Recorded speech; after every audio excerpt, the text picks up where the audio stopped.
एक उदाहरण छोटी सी दे देती हूँ। जो चीज़ नहीं होती है तो तड़पते हो मिल जाए, जो मिल जाती है तो तड़पते हो कोई ले ना जाए, कोई ले जाए तो तड़पते हो अब वापिस आ जाए, जब वापिस आ जाती हो तो तड़पते हो कोई दोबारा ना ले जाए। ये मन कहाँ टिकने देता है। इस मन के टिकने का उपाय जो जानता नहीं वो जीता है दुख में, वो मरता है दुख में। और हम आपको इस दुख से छूटने का साधन दे रहे हैं। और कबीर साहब की अद्भुत, अनमोल, ज्वलंतशील इस वाणी के साथ आज कहना चाहते हैं कि बहुत दौड़ लिए इस संसार में और बहुत दौड़ लिए परमात्मा के नाम पर भी तुम। अब इस दौड़ को छोड़ो, अब थोड़ा अपने घर को आओ, अब थोड़ा अंदर की सुधि करो, अब थोड़ा अपने आप को वक्त देना शुरू करो। और आज ही जब घर जाओ तो सोने से पहले ही सही कुछ देर बैठना। और फिर तुम्हारा अनुभव क्या रहा सो हम कल सुन लेंगे और इस विषय पर आगे चर्चा कराएंगे और करेंगे। और साहिब की इस अनमोल वाणी के सरस रस के साथ आखिर में बस इतना ही कहती हूं, इस अंतर रस को पान किया तो जीवन जी गए तुम, और अगर इस अंतर रस को पान नहीं किया तो जीवन तेरा व्यर्थ हो गया। जीवन को सार्थक बनाओ, जीवन को कल्याणकारी बनाओ, जीवन को सभी भ्रमों और दिखावों और ढकोसलों से ऊंचा उठा करके सत्य पथ के तुम गामी बनो, खोजी बनो, सत्यार्थी बनो। विश्वासी नहीं, सत्यार्थी, खोजी बनो। इतना ही कह के वाणी को विश्राम देती हूँ और आप सबके भीतर बैठे परमात्मा को मेरे प्रणाम। कबीर साहब के साथ आज हमारा तीसरा दिन, और कबीर एक वैज्ञानिक हैं, scientist. And a scientist is a person who has the aptitude of observation, analysis.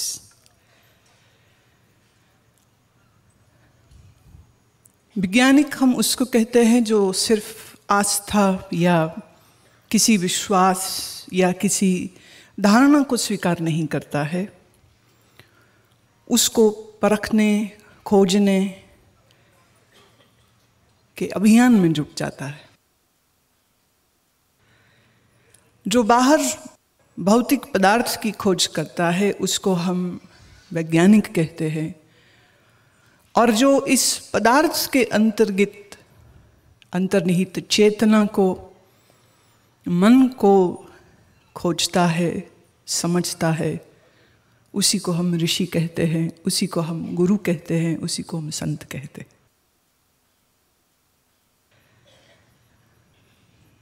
धारणाओं को कहीं कोई जगह नहीं है। अक्सर ये कहा जाता है कि धर्म मतलब है विश्वास। मेरी दृष्टि में ये धर्म की सबसे बचकानी व्याख्या है। ये बहुत बेसमझ इंसानों के द्वारा कही गई बात है। धर्म विश्वास नहीं है। जैसे आप शरीर से पुरुष हो तो आप जानते हो कि आप पुरुष हो, आपको कोई ये नहीं कहता है कि विश्वास करो कि तुम पुरुष हो, आप जानते हो। जब दिन होता है तो आपको ये विश्वास नहीं करना पड़ता है कि दिन है, तुम देख सकते हो। ऐन्द्रिक जगत को देखना, समझना आसान है। Whatever is existing in front of your senses, it is very easily understandable, comprehensible. पर जो चीज़ सामने दिखती भी नहीं है, जब उसके विषय में बात आएगी तो थोड़ी अड़चन बढ़ जाती है। जैसे किसी भी फिजिशियन के लिए दिल कहाँ है ये देखना मुश्किल नहीं है। कार्डियोग्राम या दूसरे किसी गैजेट के साथ वो हार्ट बीट को रिकॉर्ड कर सकता है, उसकी वेव्स को समझ सकता है। लेकिन अगर किसी आप चिकित्सक से ये पूछें कि इस दिल जिसमें 4 चेंबर हैं, प्रेम किस चेंबर में होता है, बाएं में, दाएं में, ऊपर वाले में, नीचे वाले में, तो एक चिकित्सक के लिए फिर ये बताना मुश्किल हो जाएगा वो प्रेम। अच्छा पूछो घृणा किस चेंबर में है, दिल के 4 चेंबरों में से किस में है घृणा, लास्ट किस में होती है। कई बार लोग कहते हैं इसका दिमाग खराब हो गया है। मैं कहती हूँ जिसके बारे में ये कहा जा रहा है कि इसका दिमाग खराब हो गया है, उसके दिमाग का एक EEG निकालिए और फिर ये ढूंढा जाए कि दिमाग के किस कोने में खराबी आई है। दिल तो सीना खोल के देखा जा सकता है, लेकिन दिल के किस खाने में प्रेम है, घृणा है, वासना है, तृष्णा है, ममता है, आसक्ति है, इसको तुम किसी भी स्थूल यंत्र के द्वारा न तो ढूंढ सकोगे, न देख सकोगे, न परख कर सकोगे। तो क्या तुम ये कहोगे कि इंसान के दिल में घृणा और वासना होती ही नहीं क्योंकि वो दिखती नहीं है, क्योंकि आपके गैजेट्स में वो मेजर नहीं हो रही है?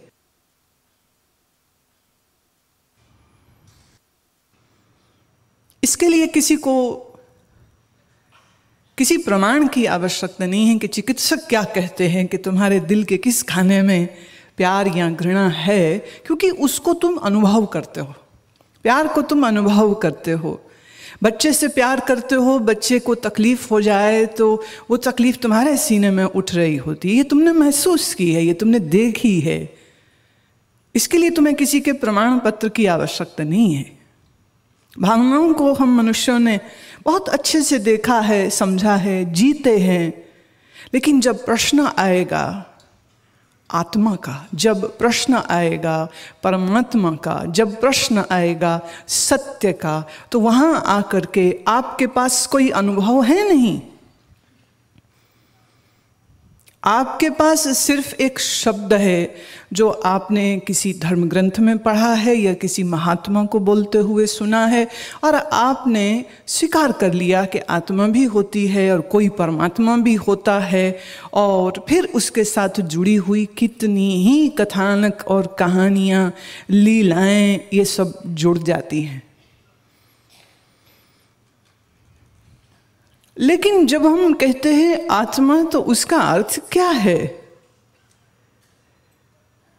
और ऊपर से हमारा भारतीय मनस्पटल, जो कि हिंदी फिल्मों और टीवी सीरियल्स की घूंटी पी करके बड़ा होता है,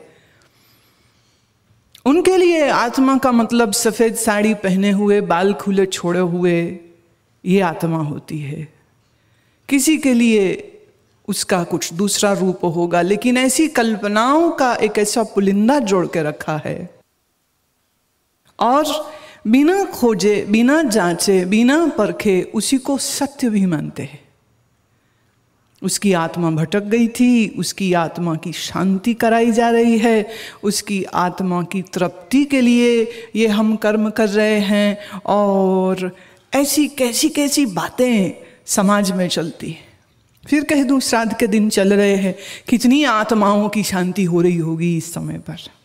वो होती है या नहीं होती है, लेकिन किसी किसी की जेब बहुत भर रही है, किसी के घर में माल बहुत सा जा रहा है, ये मुझे कहने की आवश्यकता नहीं कि किसके किसके जा रहा है। और लोग बहुत प्रसन्न हैं कि उन्होंने अपने पितृ कर्तव्य को पूरा कर दिया है। क्यों? क्योंकि उन्होंने किसी को भोजन खिला दिया, किसी को 2 कपड़े दे दिए हैं, किसी के लिए। मुझे याद पड़ता है गांव में श्राद्ध के दिन आए तो गांव के मंदिर के जो पंडित जी थे, उन्होंने अपने यजमान से कहा कि देखिए यजमान, इस वर्ष स्वर्ग में बहुत ठंड पड़ रही है। इस वर्ष आप दान में रजाई जरूर दीजिएगा, क्योंकि यहाँ आप रजाई दान देंगे, वहाँ आपके पितरों को बड़ा संतोष होगा, और जब पितरों को संतोष होता है तो आशीर्वाद देते हैं, और उनके आशीर्वाद से आपके व्यापार में बड़ी वृद्धि होगी। एक लालच दिखाया, एक मरे हुए पुरखों के भूत का डर दिखाया और रजाई दान करवा ली। वो इसलिए क्योंकि उसके घर में रजाइयाँ पुरानी हो गई थी, नई रजाइयाँ चाहिए। ऐसे किसी को बोलो भाई मुझे रजाई खरीद दे, तो शायद कोई ना नुकर करे, लेकिन जब नाम लिया मरे हुए पुरखों का तो मना कौन कर सकता है। किसी के मरने पर गांव देहात में आज भी कहते हैं चारपाई दान करो, एक बिस्तर दान करो। बोले क्यों? बोले यहाँ बिस्तर, यहाँ चारपाई दोगे वहाँ उनको मिलेगी, यहाँ अन्न पानी दान करोगे वहाँ उनको अन्न पानी मिलेगा, यहाँ खीर मालपुए खिलाओगे वहाँ उनको मिल जाएगा। तो जीते जी जिस बाप को कभी पानी भी नहीं पूछा था, अब मरने के बाद उसके लिए खीर मालपुए, बिस्तरे, रजाइयाँ, कपड़े, ये सब वो दे रहा है, और इसको वो धर्म मानता है।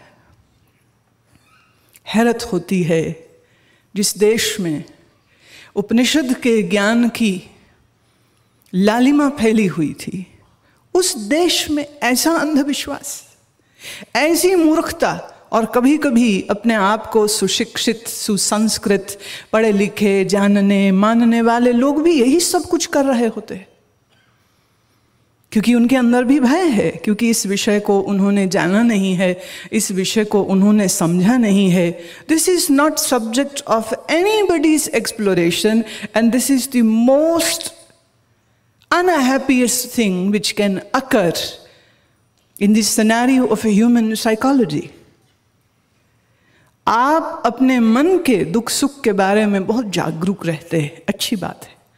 आपका मन सुखी किस किस वस्तु से होता है, आप उस वस्तु को प्राप्त करके अपने मन को खुश करने का प्रयास करते हैं, ये भी एक अच्छी बात है। क्योंकि मेरा एक मानना है, हालांकि कबीर साहब की वाणी अत्यंत वैराग्य से भरी हुई है, और उसी वैराग्य की चर्चा हम पिछले 2 दिन से कर भी रहे हैं, लेकिन फिर भी मेरा एक अपना मानना है, जानना है कि संसार को भोगे बगैर संसार की आसक्ति छूटती नहीं।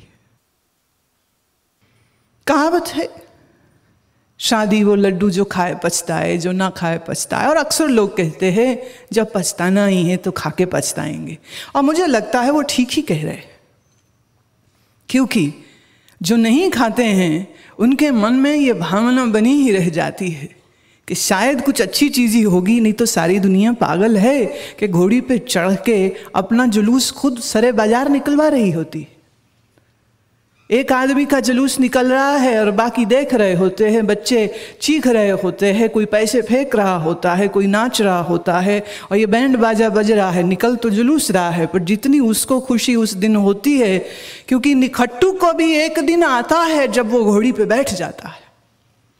तो ऐसे हर निखट्टू को एक दिन तो चाहिए। Every dog has a day, so every dog gets a day and enjoys this day very much. कुछ तो होता होगा।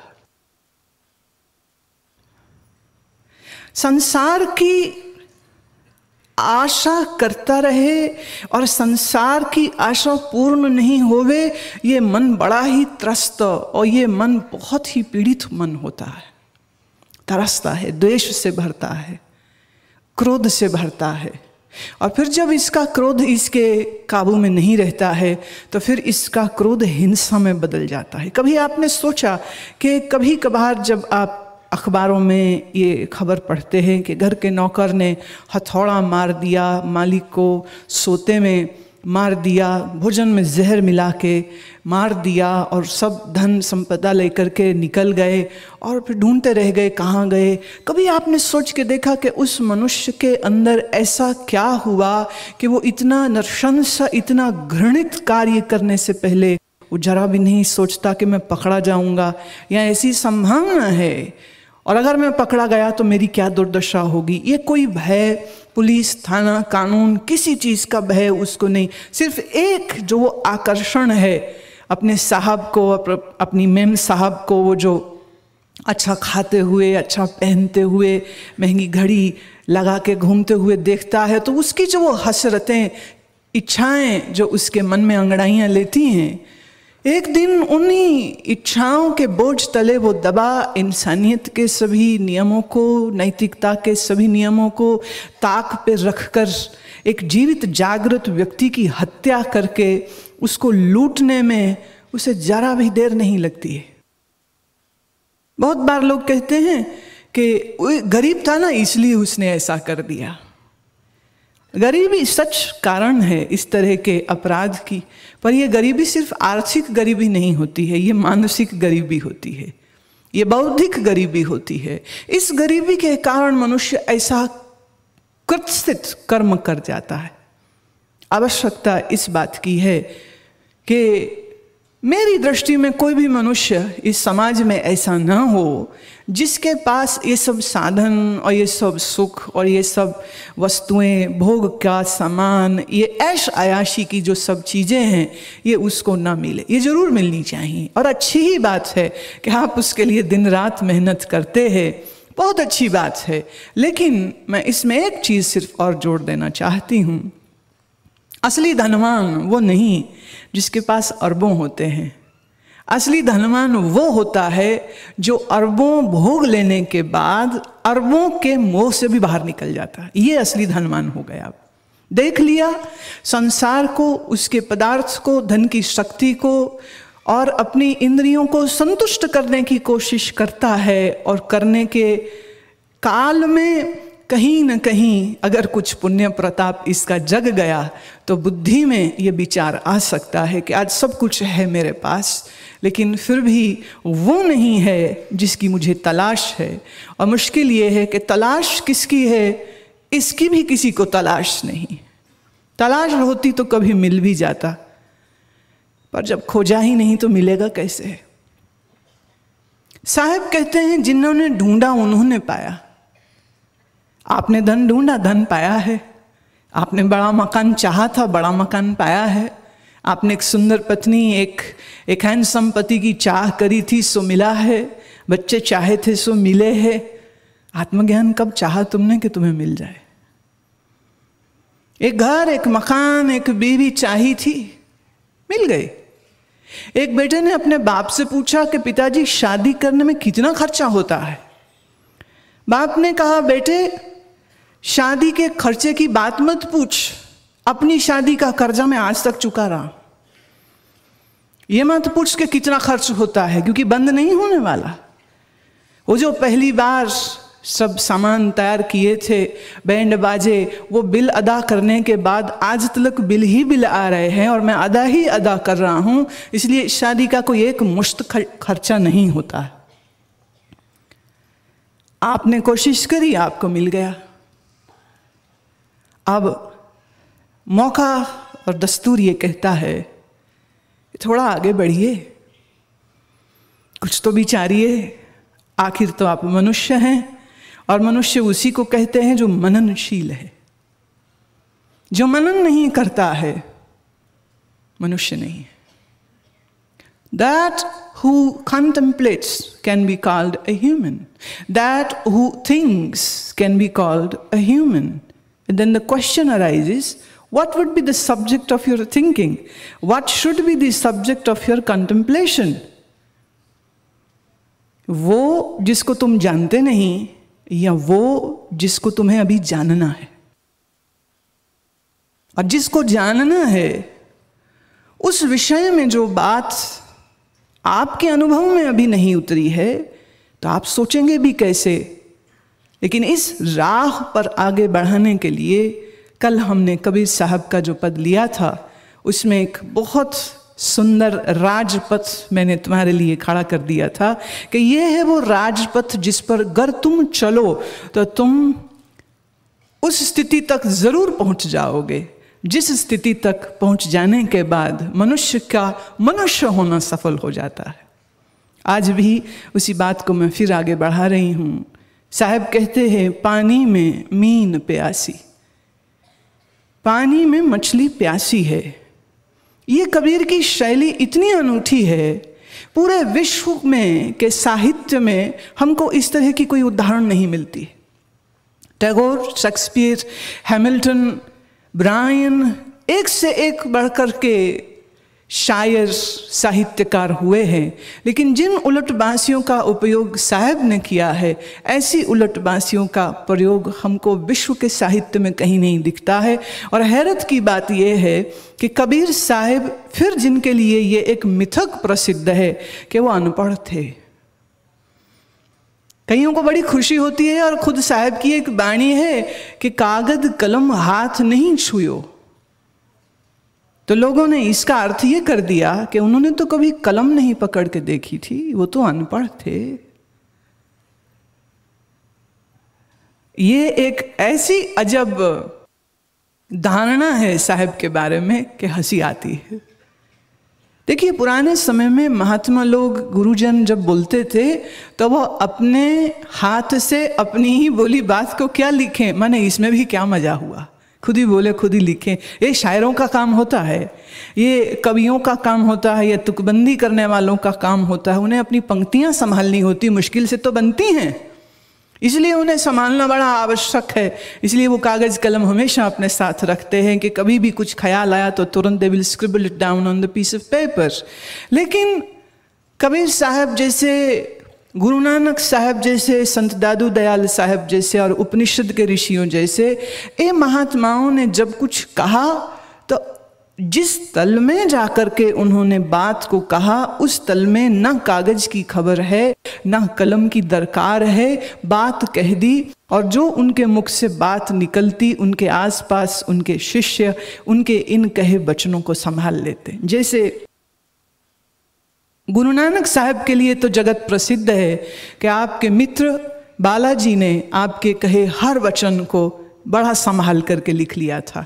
और कबीर साहब के बारे में बहुत लोग ये बात नहीं जानते हैं, लेकिन साहब के समय में ही उनके इतने शिष्य थे जो दिन रात उनकी छत्र छाया में रहते और उनके सांस में सांस लेते थे, और आपके मुख से निकली हुई हर बात को वो संभाल लिया करते थे। अपनी ही बात को खुद ही लिखा और खुद ही संभाला, क्या मजा इसमें। मजा तो इसमें है कि साहब बस कुछ बोल दिए, जो बोल दिए तो बोल दिए, और सामने वाले उसको संभाल लेते थे, लिख लेते थे। पर इसका ये अभिप्राय निकाल लेना कि साहब अनपढ़ थे और उनको ज्ञान नहीं था, ये तो बहुत ही अतिशयोक्ति की बात हो जाती है। What we need to understand is this, that if you go through the work of Kabir, then you will find that his keen observation, his mastery on his words, his mastery on his phrases is awesome. Uttar Pradesh से बहुत से तीज त्योहार निकलते हैं। होली है, हिंडोला है, झूला है, सावन है, और साहिब ने हर तीज त्योहार का बहाना बनाया और उसी की पैठ पर अपने ज्ञान के शब्दों को झंकृत कर दिया था। स्त्रियों के श्रृंगार, स्त्री के ब्याह, स्त्री के मायके से ससुराल जाना, गौना होना, सखियों के साथ उसका हाव भाव, पति को याद करना, रोना, ये उनका psychological analysis of human mind is so beautiful कि उसको भी आधार बनाकर परमात्मा को पति और आत्मा को ही पत्नी बनाकर, संसार को मायका और परमात्मा के घर को ससुराल दिखाकर, हिंडोले, सावन, झूले, ये सब गीत आपने दे दिए। और मजे की बात तो ये है कि कबीर के समय पर भिखारी भी कबीर के वचन को गाते और 2 रोटी कमा लेते थे, और बड़े बड़े गुणी ज्ञानी आज भी यूनिवर्सिटीज़ में बैठे साहिब की इन पंक्तियों को समझने की चेष्टा करते हैं और पीएचडी प्राप्त करने की कोशिश कर रहे हैं कि एमफिल ही मिल जाए कम से कम। आज के इस शब्द की ओर बढ़ने से पहले मैं फिर एक बात और जो कहनी में आवश्यक समझती हूँ, ये है कि बहुत से धारणाओं में एक ये भी धारणा साहब के बारे में प्रसिद्ध है कि आप विवाहित थे और आपकी पत्नी का नाम था लोई, और आपका एक पुत्र था जिसका नाम था कमाल, और आपकी एक पुत्री थी जिसका नाम था कमाली। अब ये भी बात बड़ी विचारने की है। विचारने की यूँ है कि बनारस में लोक शब्द को लोई बोलते। तो जब भी साहब बोलते हैं कहे कबीर सुनोरी लोई, तो वो कह रहे हैं कहे कबीर सुनोरे लोगो। लोगों का लोई बना दिया, लोई को उनकी पत्नी बना दिया। और अभी ऐसा क्यों करते हैं? वो इसलिए करते हैं क्योंकि हम महापुरुषों जैसे महान तो हो नहीं पाते, हाँ उनको घसीट के अपने तल पर जरूर ले आते हैं, बड़ा अच्छा लगता है हमको। साहब ने ऐसा कभी कहा नहीं, ऐसे कभी बोले नहीं, लेकिन साहब की वाणी को ठीक से ना समझने वाले लोगों ने ऐसी धारणाएं बना ली। रही बात कमाल और कमाली की, तो सच ये है जो गुरु इतना कमाल का होगा उसका हर शिष्य कमाल होता है। और हमारे यहाँ भारत में संतान दो तरह की मानी जाती, एक नादि बिंद, एक बिंदी बिंद। बिंद माने वीर्य से उत्पन्न संतान और नाद माने शब्द से उत्पन्न संतान। और शिष्य गुरु की नाद बिंदु संतान होती, उसके नाद से, उसके शब्द से उत्पन्न होते हैं। इसीलिए हम गुरु को माँ और पिता कहते हैं, क्योंकि उसने शिष्य के अंतर उस पुंसत्व को जन्म दिया है। इस नाते गुरु के शिष्य गुरु के बच्चे ही होते हैं।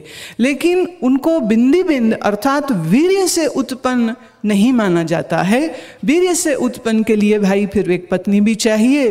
और साहिब के लिए तो ये बात भी जाननी होगी कि जब माँ उनकी बार बार कहती थी कि बेटा ब्याह कर ले, तो साहिब हंस के कहा करते थे तेरा पुत्र तो कब से ब्याह गया माँ, तुझे खबर भी कोई नहीं। माँ पूछती किससे ब्याह कर लिया तूने चुप्पे चाप? और बोलते किससे क्या, हमने तो खुले में किया है, अपने साहिब से किया है, अपने साहिब के रंग में रंगे है। माँ तो उनकी ये बोलती बोलती ही देह छोड़ गई थी।